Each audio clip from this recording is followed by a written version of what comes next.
you guys. I don't know how you do it. Okay, so I was going to say that many of you are at a similar stage to me and Matt and Hugo, but I'll take myself to a different place here.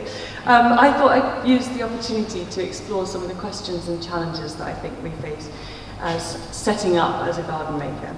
I'm a woman, I'm under 30, I work mostly with male contractors, and I'm in the process of establishing my own practice. So, more than these, I think it's important to, well, I think the challenge is to ask ourselves how we think about the garden. What's made possible by a garden? Even what is a garden? I want to think about the aspiration of the garden to great art. And then I think we need to ask ourselves, forgive me, is design of any interest at all? Because I'm not sure it is. You're probably wondering how I can stand up here in the Garden Museum and say such a thing. Well, I don't see it in those terms. I think a garden is about making. It's about context and place. It's entirely connected with time. It's about bodily experience, about physical abandon. And I think it demands thinking. I mean broadly thinking, culturally thinking, socially thinking. What does it mean that a garden is a site of contemplation? So, to further my practice and to think about these things, I've set myself no small challenge. That is, to write a book about the Japanese garden. My editor's here this evening, so I won't tell you quite how painful it is to strap myself to my desk and write. But you'd be right to think, what on earth does a young English garden designer know about the Japanese garden? Well, I'm no scholar, and that's precisely the point. I can see that while the Japanese garden is so distinctly recognizable by its motifs and its design techniques, of course, I'm talking about the symbolism that you see within the garden, the borrowed landscape, the framed view, and so on. There's something beyond technique, something beyond design in the Japanese garden that's of interest to me. Is it it's the experience of the Japanese garden that's so definite there can be no mistaking it. And I don't believe its identity lies in the symbolic. So what is it? I want to read you a short extract from the introduction of my book, because I see it as a sort of manifesto for my own work. More than ever in the 21st century, I believe it must be our ambition to make the great garden. The garden is an especially significant achievement in our human lives. It demands of us the intimacy of cohabitation. It bears testament to our continued patient care, to daily practice, to the rational, even the mundane, and yet it attests to our ability to evoke and imagine, our ability to recognize and play with beauty. As it outlives us, the garden bears witness to growth, its own growth and the growth within us. With poetic success, the garden may become the garden space of the heart. In the garden, potentiality is lodged deep within us, for through our seemingly ordinary contact, the obscure and the marvellous may emerge. By its very nature, the garden has the capacity to jolt our understanding, to challenge us to be able to believe that a rock is not simply a rock, but a mountain. Thus the garden empowers us. The beyond rational is achievable. The beyond words, the beyond understanding. What tremendous opportunity and what awesome possibility. So really what I'm saying is that I've got the best job ever. At least it's the job with the most potential. So, to tell you a bit about how I came to horticulture, as Tom said, I was working in art, and then I went on a trip to the jungle, to the Amazon. I was travelling in Bolivia, and it was my first trip into the Amazon jungle. I was chugging upriver in a motorised dugout canoe to stay with an indigenous group. Those of you who've been in the jungle will know that jungle rivers carry huge volumes of silt, which they take as they erode the land and deposit to form islands, which is really a very powerful process. I was struck by it, and as we went upriver, I'm forgetting my slide. This is the river that I was going up, and this is the silt that I was talking about. Anyway, a vast tree, a bit like this one, was being dragged back down by the rushing water back into the river. And when we couldn't travel any further along the river, we trekked into the jungle. Now, the physical impact of your body being within the jungle, with everything so close to you, unavoidably close to you, such that you can't see further than a certain distance for long periods of time, is really very impactful. Finally, we arrived to where we were sleeping, on the edge of a lake. Not a big lake, but it was quite a thing to come across after trekking in the jungle, because for the first time you could see into the distance, but you could also see the sky. Now, not seeing the sky for a long time is quite something. Now, not only that, the lake water itself was black from the tannin of local tree roots. And because it was black, it was absolutely mirror reflective to the sky. Discovering this body of water that day that was so active in its reflection was a huge revelation to me, because it produced a kind of dreamy reality between what I had discovered and what I imagined. Which brings me to the first public garden I made at Hampton Court. So I wanted to make a garden that articulated something of my experience that day. It's my experience of wonder as I innocently entered the jungle for the first time. It's called a valley garden because of its shape. 2 mounds falling down towards an interior body of water, through which I cut an incision, which was also acting as a very directive dead-end path. So you can imagine how struck I was on press day when a group of school children crammed themselves into the path and began shouting, "We're in the jungle in a boat!" Anyway, I was utterly with them. I was in a canoe and I was somewhere completely else.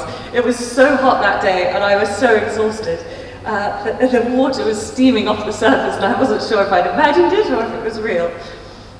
Another way in which the jungle completely captivated me was in its state of unmade, its self-made state.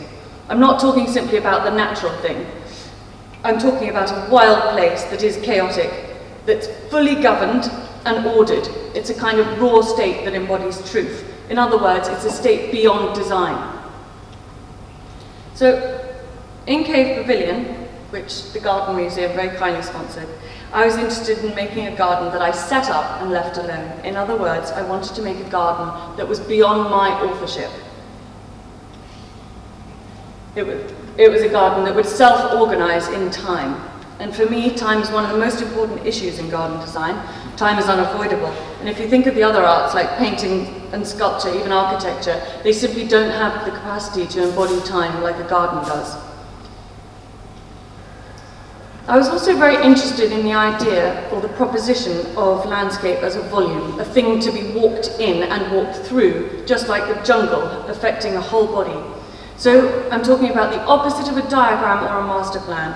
I'm describing a three-dimensional space of real volume, a place that has scale and context. I'm going to use an analogy because of Christopher's hobby, forgive me, but when we go swimming, we're completely wet. It's as if our whole condition is of being swimming. And that's what I'm interested in the garden, just like going for a swim. It's something all over you, something completely unavoidable, that you enter both physically and mentally alike. So this is a project that relates to Cave Pavilion in the real world. It's a project in Sri Lanka called Jungle Box, which deals with the idea of immersion. You enter an architecture which is full and brimming with plants, and through the process of walking upward via a ramp that goes around the interior of the architecture, you eventually reach the top. Again, it's like the experience I had in the jungle, from being down here to going to see my lake up here. And it's a very determined way to set a route. It's a set challenge to discover. I'm very interested in what the garden path can determine. Of course, it determines a journey which unravels what we see and how we see it. It decides what is revealed and viewed and when. It's bossy.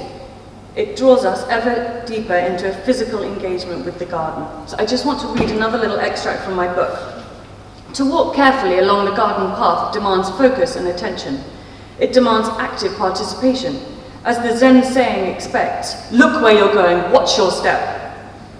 The garden path determines not simply that I walk, but how I walk. I must notice my own body in relation to its surroundings, because to walk in the right way is to bring history and humility. Be humble and you remain entire. In fact, the garden demands a way-seeking mind, like the mind of meditation, the searching mind. It encourages us to enter into a practice, a way, and by behaving in the right way, it's possible to become uplifted above ordinary thoughts, to know the garden way, the way in which we come and do, the way in which we are matters, our method, our principle, our doctrine matters, and through this, something else takes over. So the experience here in Jungle Box is physical. It is as in the Amazon. Oh, sorry, I flicked my slides too quickly. Back to Cave Pavilion, and why I called it such. When we enter a cave, we have a strange kind of disconnected experience with the space. We can't see how deep the cave is, or even what shape the space is. But slowly, as our eyes become accustomed to the dark, the space opens up before us, and something new is revealed for our appreciation. And that's what I wanted for Cave Pavilion, to demand of you, the viewer, that you take time to look at it, time to discover more, and time to allow this dreamy reality between what you discover and what you imagine. One of the things that helped me to deal with this, to create this sense of discovery, was the use of rare plants. You probably looked at the photographs and thought why you couldn't identify any of them. Well, this was a decision I made very early on. I didn't want familiar plants to hijack an agenda on the design. So I invited modern-day plant hunters, Sue and Bledwin-Jones, to work with me, and we decided on 2 criteria. First, that we would only use plants that I hadn't worked with before. I remember this at Chelsea, which is quite a risk. And second, that we used plants that they had collected themselves from seed. We wanted to use plants that were fully traceable and that maintained the gene pool of possibility. Like RHS Chelsea, where knowledge reigns, Cave Pavilion makes knowledge obsolete because no one could possibly know the plants. Jim Gardner, you won the plant ident. At the risk of sounding like Jeremy Corbyn, I'd like to think of this as an equalising tool. That to do this in a way is political and social. It's an act against hierarchy because it's an intuition, not knowledge, that is the key to understanding. So I'll continue to challenge myself and work with plants that I don't know and that you don't know. Another conscious decision was to make a garden that couldn't be physically entered.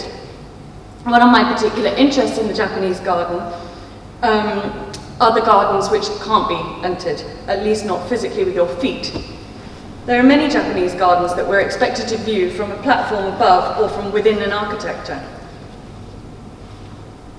I'm showing it's actually called the Window of Enlightenment from Genkoan in Kyoto, that reveals the whole garden through this single view. Now, you could say at one level, this is extremely limited and reductive, but it functions in the same way that a painting hanging on a wall functions, something that challenges us to enter another world, which takes some leap of imagination. Someone actually asked me at Cave Pavilion what birds I had inside, because they were sure they could hear birdsong. Anyway, I was thrilled.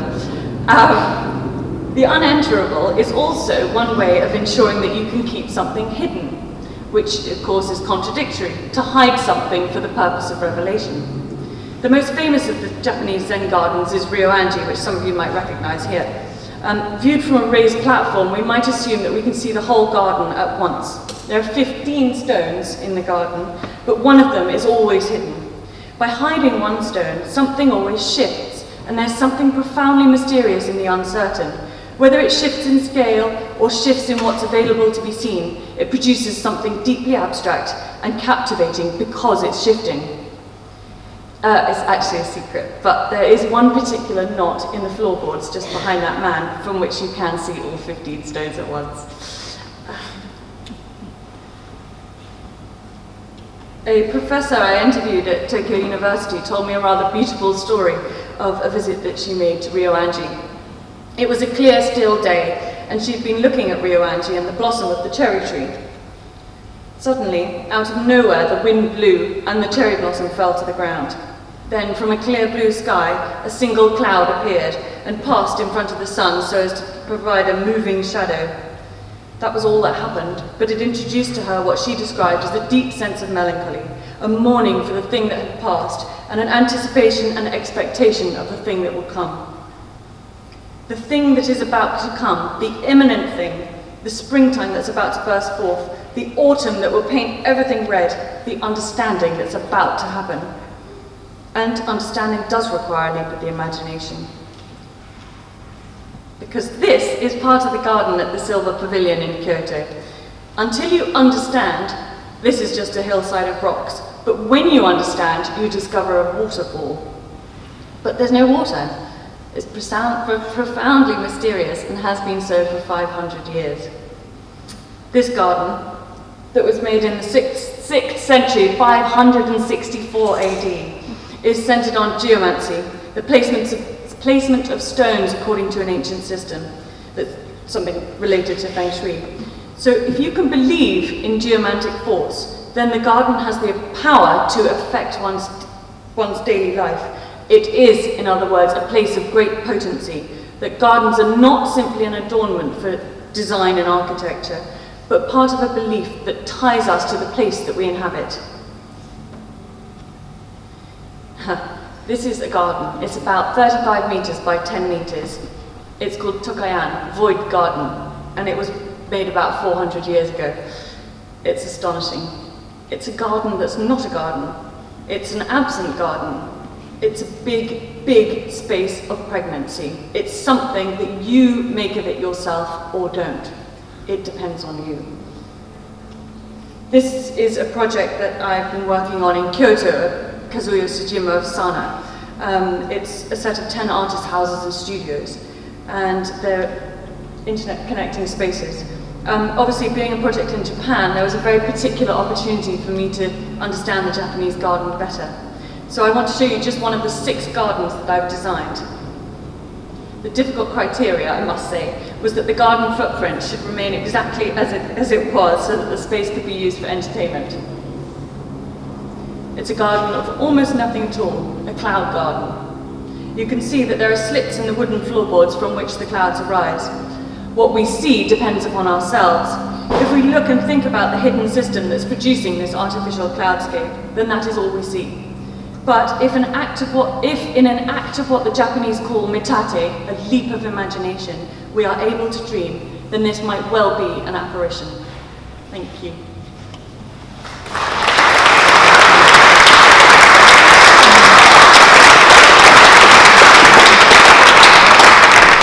Thank you for that wonderfully provocative, poetic, fantastic talk. Is kind of up for the job, up to the job perhaps. I certainly felt when I trained as a landscape architect back in the sort of dark ages for me it was 2 years off when I learned to teach myself some stuff. And I had one brilliant teacher, a guy called Alan Ruff at Manchester University, who taught about the ecological landscape movement in Holland. And it was pretty much worth going there for that. But that was about it in a way, other than outside speakers who came in. And I wonder whether any of you could say something about what you felt was lacking in, or what you felt was really strong about your own landscape education, and what you feel we all have so much to learn in landscape. I suppose it's one of the things that makes it so exciting, and where you feel you have to sort of catch up. Do you want to start off? Yeah, I've got one here. I think the first thing I noted was Matt said earlier that his course closed straight after you finished. Ours actually closed 2 years after ours finished. And that's a real shame, because I actually thought, my course I did was a garden design degree in Falmouth, which is an arts college, and it was very focused on the creativity, the art and the design. It was multidisciplinary with textile design, spatial design, and I found it fantastic and really interesting. At the time I actually thought, oh, we're not actually learning much about plants, nothing about business, so when you start the real world, you think your course was rubbish. But actually a few years down the line, you realise that the creativity side of it and what we learned, which was so creative, was actually put myself different to other designers, which were studying more horticultural based courses. So yeah, I didn't study much horticulture, but I do feel that it was good for such an art based course. Sophie, what kind of education have you had, dear? Okay, so that night, on that lake in the jungle, I promised myself to go and study horticulture, which I did at Cable Manor College, and I've got to say it was the best education I ever had. I can highly recommend it. I think you need to know about your tools, your plants, and you need to learn how to be intuitive with them. I really mean it. It's an intuitive, time-based practice, and you have to give that time. You have to learn it, that's my thing. I won't waste time recommending it because it's not there anymore, but I think looking back, I used university as a bit of a tool to see if I was going to take it to the next level, and treat it as a serious career move, because I think I was probably just playing at it, kind of going on from working for friends and family, so to get into that system and legitimise what I was doing was really helpful for me. And like you, Hugo, mine was, I guess it was lacking horticulture and business side, but in terms of spatial awareness and creativity and how to go about starting a design or even approaching a drawing, it was really useful for those reasons. Maybe we can go on to the next bit of education, which has been a sort of education of a different sort, which was that great thing, the Chelsea Flower Show, and what it did for you. Because I think a lot of people who get involved in Chelsea have, it does an enormous amount for your career, there's no doubt about that, but you often come out of it in some ways with slightly mixed feelings about it. And I wonder whether you could all talk about how that has been for you and whether you feel it could have been different. One thing I'd change was shouting at you and your colleagues when you came on just before to judge my garden. Because Prince Harry showed up in the morning, we hadn't been judged yet, so all the media were all across the garden before it was judged. So I'd spent the next hour and a half on my hands and knees scrubbing it up, and I just looked up to see someone walking across the garden after this, and I screamed at the top of my voice, and it turned out to be Tom and his colleague. We're very understanding. But going back to the point, it is one of mixed feelings. I thoroughly enjoyed it, and I think I probably would do one again. But like I said previously, looking back, I probably shouldn't have done the Centre Barley Garden so soon, because I didn't have enough creative time to come up with a garden that really nailed the brief or really did a good enough job, in my opinion.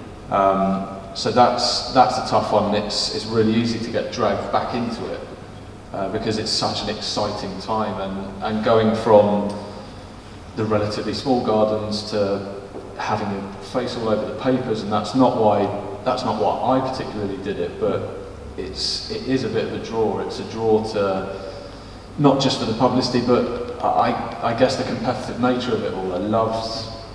I loved pushing myself, and the fact that we were on a platform with some of the countries and arguably some of the world's best was a real thrill for me. Sophie, can you talk a bit about your experience? Because I think I was amongst people who felt that you were moderately hard treated by the Chelsea experience, and that your installation at the cave thing was very memorable in a way that a lot of Chelsea gardens are not. Partly memorable through its simplicity, but through its elegance. And it seemed to sort of fall foul of RHS categories or something. I'm not quite sure. Maybe I should know better, as I probably shouldn't speak at all as a sometime judge. But it'd be interesting to know what you feel about it. Yeah, I mean, I think there's a gripe generally that Chelsea gardens are temporary gardens. But how do we educate ourselves if we're constantly doing things to stay there forever? You can't, it limits the way you can experiment with things. And I think we have to set ourselves challenges and re-educate ourselves every time we make a garden. So to do it at Chelsea, where you can be experimental and not get a very good medal, but if you're willing to do that, then it's fine, go for it. I think the judging criteria is just not appropriate to the task set. I mean, I think for so-called conceptual gardens, fresh gardens, the brief is a conceptual garden. I mean, if Cave Pavilion is not seen as a conceptual garden, then I'm not sure what is, and I think it would be, I scored about 50% for my spatial awareness, because apparently I planted it, even though it was the most difficult planting I ever did, but I planted it badly. See it off. Right. I think I mentioned, probably not Chelsea, but my first show garden, or second show garden experience, which was the RHS garden. So before that, I would actually find it quite difficult to get suppliers and contractors to take you seriously. It was quite hard to find good quality, products, or even people to maybe respond quickly to you because you're not, a successful designer. But as soon as I'd done well at Tatton Park and the industry knew my name, that opened a lot more doors, and then suddenly I could, use better nurseries, and suppliers were willing to, donate things to the next show garden, so I could do bigger and better show gardens with smaller budgets the next time round. So I actually found my first show garden experience transformed a lot of how I worked, and the actual help and support I got going forwards. I wanted to ask one question from another end of the spectrum. When I did my landscape training, it was in Manchester, and I came out thinking I was going to do urban parks in Warrington. Well, I've conspicuously failed, but for a long time I felt quite awkward about working on rich people's gardens in a way. I felt that this is a sort of kind of sign of social failure amongst, for myself. I've sort of come to terms with this after about 25 years, but still, the idea of working in a sort of more challenging social domain is something that is very attractive to me. You talked very eloquently about your work for Help the Heroes and how that really gave a sort of grist to what you were doing. And I wonder whether we could explore to what extent any of you feel a sort of motor to bring your work into a public domain, and actually maybe a public domain which isn't just the sort of the usual privileged envelope that normally appreciates gardens. Maybe do you want to start with Matt? For me, certainly, I think I'd love to give a bit more, and there's definitely room to do that, as I say, not just with Help for Heroes, but that idea that we've almost enveloped a space just to be used by the troops in recovery. There's something really special about that. And I want the techniques I've used to evolve and come up with more ideas to how we can do that. In terms of enjoyment, you've got, and I know it's because of the subject, but you've got Help for Heroes or this rich guy. In all honesty, I enjoy the Help for Heroes one much. I get much more gratitude and enjoyment out of doing that. I got much more into the design process. It's not attractive to me when someone says, move that because I'm going to have 17 cars. I'd rather work for a much better purpose and reason. So it's not that I don't enjoy the other one, I do, because it's exciting to work with someone with a bottomless pit and you can do whatever you want and choose to do.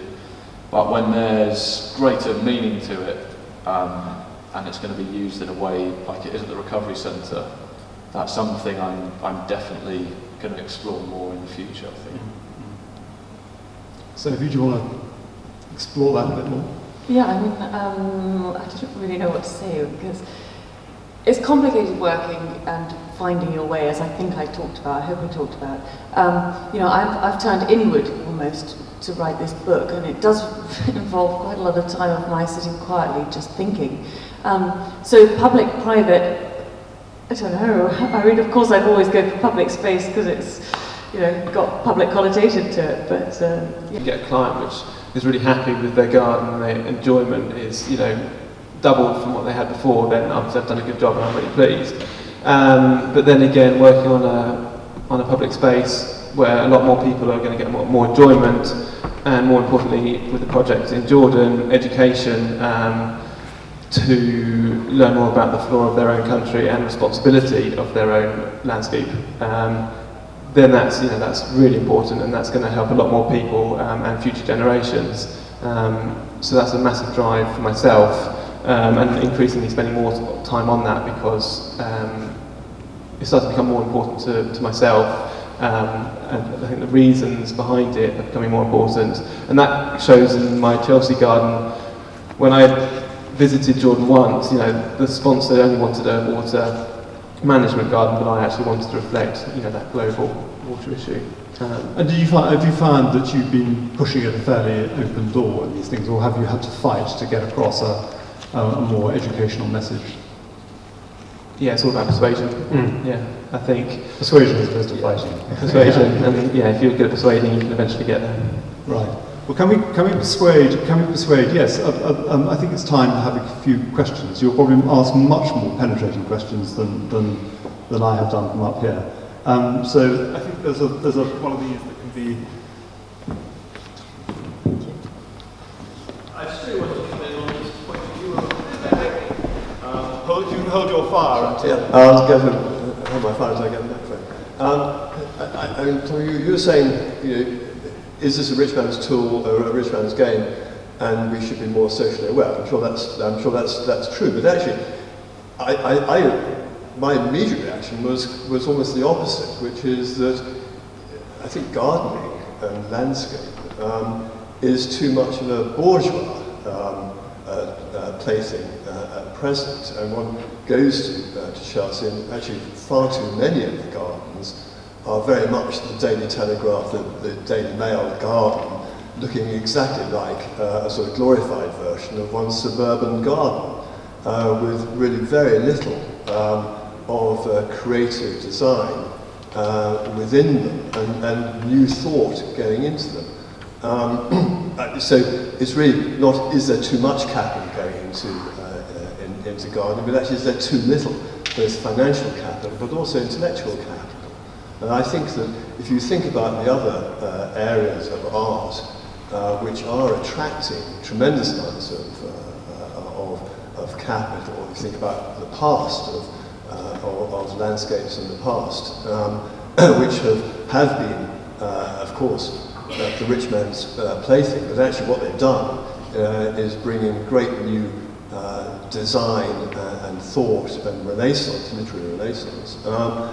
I don't think that we see anything like enough of that in landscape compared with other artistic media. Thank you for that.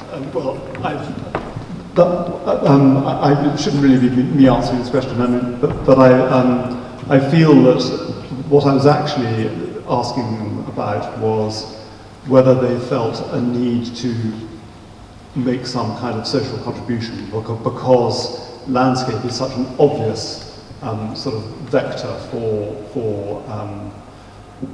social levelling, all sorts of things. Yes, but I suppose what I'm saying is, so you were telling I don't think. I'm pretty telling what I said that it's not. I'm not Yes. attacking the point. I think in fact the two things are too complementary. And I agree with you about your comments about the Chelsea Flower Show. Yes, Mary is bursting to say something. Right. Chris Bradley Hurl's Latin Garden, which was a Telegraph garden, completely transformed the way we thought about gardens.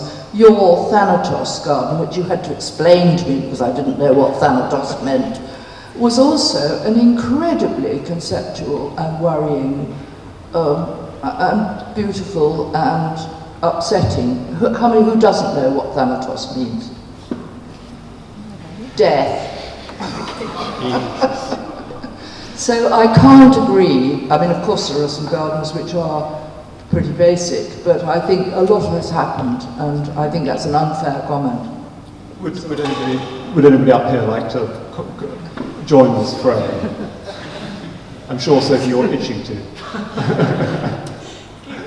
I think I agree with. Of course, I'm agreeing with everybody.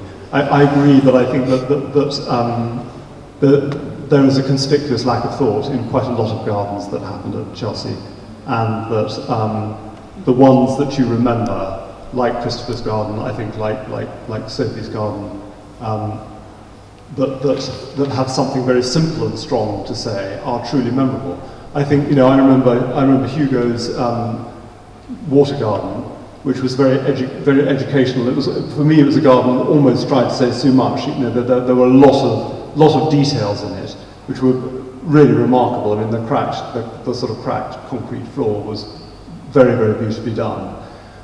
For me, I think that when you have these show gardens, you have time to get across one idea, and that's what your thing did very well. You're now raising your finger, so you're going to get the microphone. I can't keep it in. Why is the RHS the only body that's commissioning gardens for temporary spaces? Honestly, if you're any other of the arts mediums, a composer or an artist, you've got museums or academies who are commissioning works from you. Where's everybody in the UK? We've only got the RHS and we rely on them, and they rely very heavily on sponsorship. So you've got a problem between trade and design, i.e. intellectual development, let's say, and I think it's really complicated for designers to work in that environment. You know, the visual noise around Chelsea that comes from trade is really difficult. But I think that's a very good point. I think that a lot of this is to do with the perceptual problem of gardens in this country, isn't it? That they're coming back to the first speaker's point, it's regarded as a bit of a bourgeois non-art pursuit. And until one can get rid of these divisions between what is art and what is not art, and what is what is bourgeois and what is not bourgeois, then you're always going to have people not wanting to put on a sort of conceptual garden show. And it's such a pity that we seem to be plagued by this, what Freud called the narcissism of minor differences. I mean, I suppose every little world has it, don't we? But in our world, the landscape architects don't think anything of the garden designers, who don't think anything of the plantsmen. Actually, the garden designers do quite like plantsmen, don't they? But people are overly conscious of these minute differences between, and it stopped us actually appreciating the things that are sort of 10 degrees off our own particular beam. Any more questions? There's lots of hands out there. Can I donate the prize? As young garden designers, do you think you have a responsibility to be sustainable in your practice, and perhaps because you are younger, people are going to be looking at you for using sustainable materials and also practicing in a sustainable way, particularly with plants? Do you think that agenda is being represented enough as well by the RHS? Did everybody hear that one? Yep. Yep, good. Who wants the volley?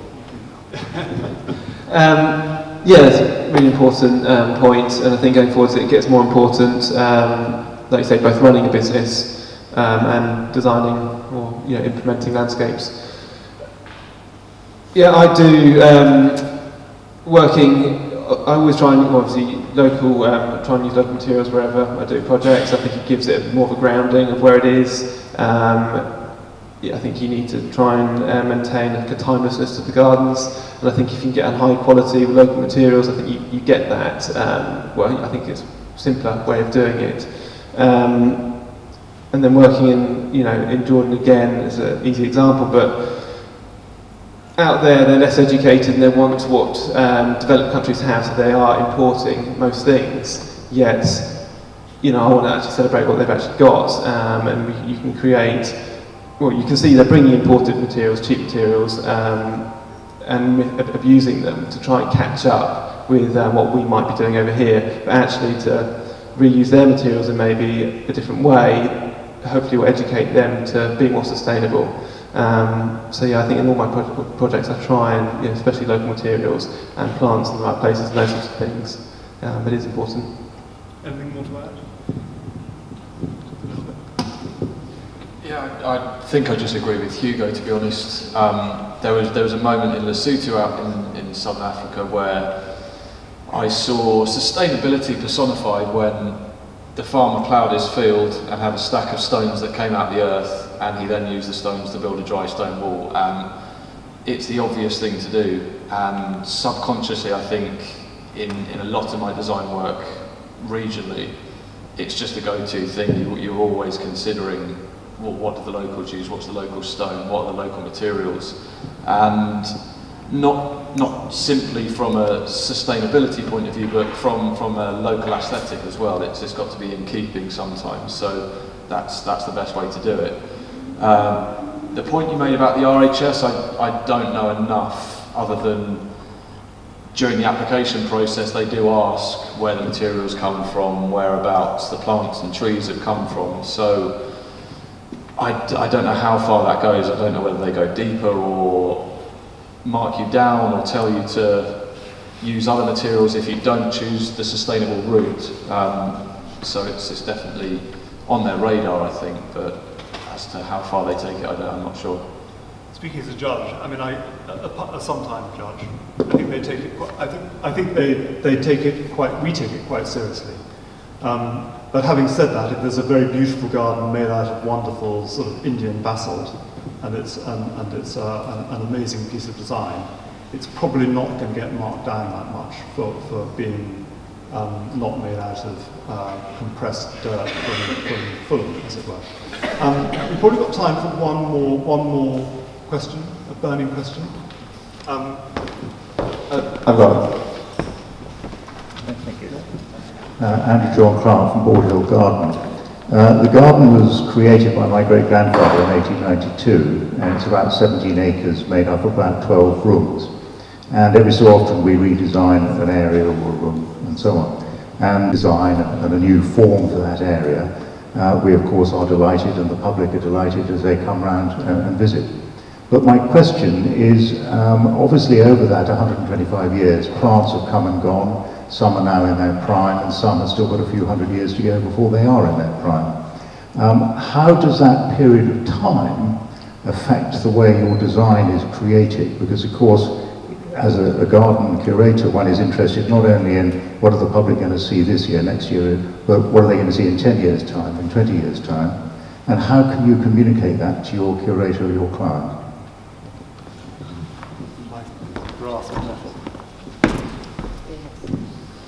Who'd like this one? Time. Sophie, you're good on time. Go on then. What an amazing thing to plant a tiny tree now and to know that in 80 years' time someone will be standing under it saying, gosh, they were right. So, yes, I don't see any, I mean, I'm not planting for now, I was 200 years, give me, whatever. Yeah, I think there's so much possibility in what's available, in both what you can do as a practical design that's walked around. Think of Palace of Versailles. It has an astonishing garden. Someone laid that down once upon a time, or some of the great English parklands, you know, tiny little saplings in a very lonely landscape. So yeah, I think we've got to think somewhere way out there. It's not about us. Yeah, I think that, but also then you do have clients which do want an instant garden. So there's both sides to the story. And I think if it is more of an if it is a client which has a small garden and they want it looking beautiful and mature straight away, then there is a market for that. But yeah, on larger landscapes, you can be more sustainable. You can start planting seeds or whips or whatever. So there's both. Time for both.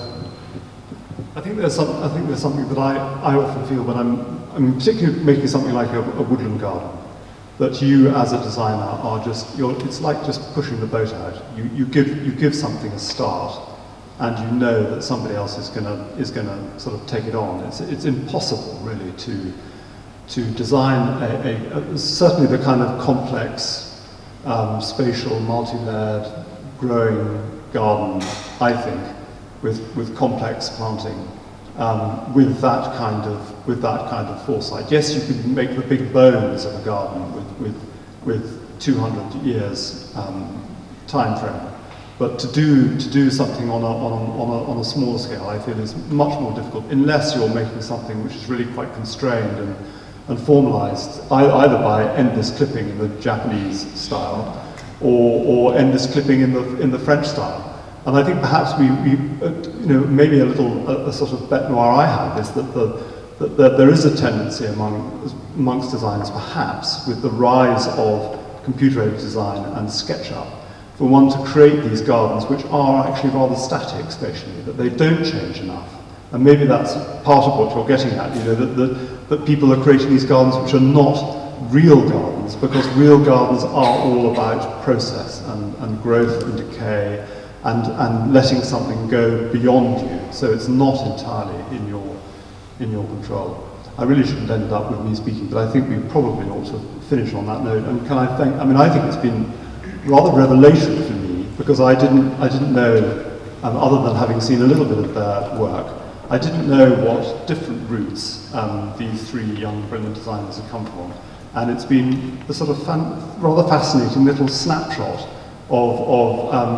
of sort of young designers today. So if you join me in congratulating these 3